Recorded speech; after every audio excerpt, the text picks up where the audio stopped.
નમસ્કાર દર્શક મિત્રો, આપ જોઈ રહ્યા છો જીની એક્સપ્રેસ ન્યૂઝ। હવે જોઈએ અગત્યના સમાચાર। વડોદરામાં એક સામાજિક કાર્યકર્તા યોગેન્દ્ર બારોટ અને તેમની ટીમ દ્વારા ઠંડીનું પ્રમાણ વધતા તેમના દ્વારા જરૂરિયાત લોકોને બ્લેન્કેટનું વિતરણ કરવામાં આવ્યું।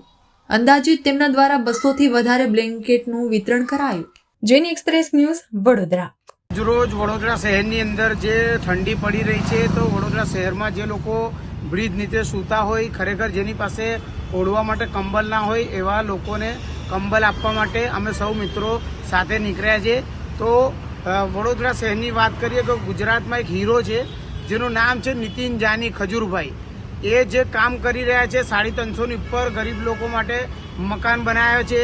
તો દરેક લોકોની એક નાની આપણે કહેવાય કે નાની મદદ આપણે કોઈની મદદ કરી શકીએ।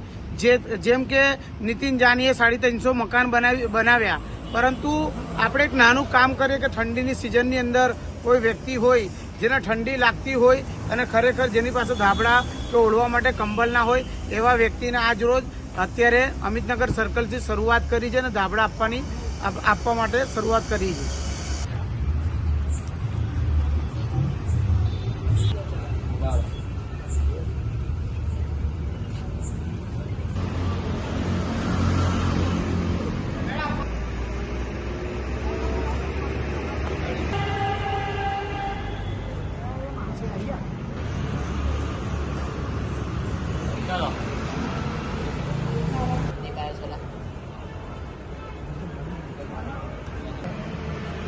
जावे विश्व